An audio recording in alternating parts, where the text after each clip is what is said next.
Asan kaya si MJ? Himala, hindi siyang nagharap ngayon ng nyog. Eh samantala nakikipag-agawan siya ng nyog sa akin.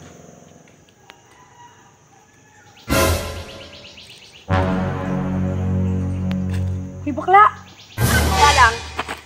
Grabe ka naman. Lumapit lang naman ako kasi hinahanap mo si MJ.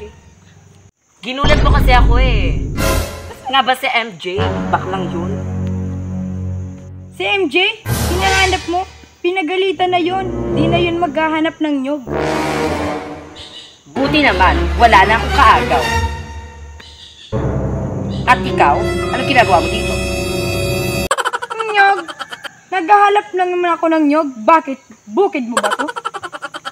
Ah, ganun. Nakita mo mga nyog na yan? Sa akin yan, huwag mong kukunin yan. Eh bakit ko naman kukunin yan? Marami naman ako nagbentang nyog. Buti naman, alam mo, para hindi tayo magkakagulo. Akin na yan. Bakit? Akin yan. Akin na nga yan.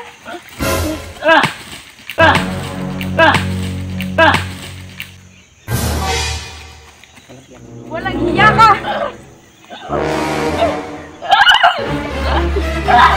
Yung buko. Buko. Buko.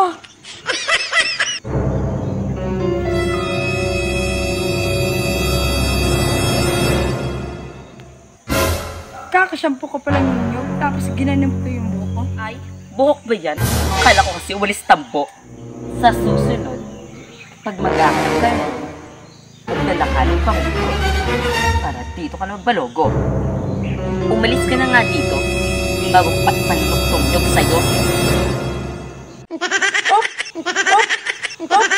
Okay, basta pag gumanda ako, huyo ka sa akin. Bye.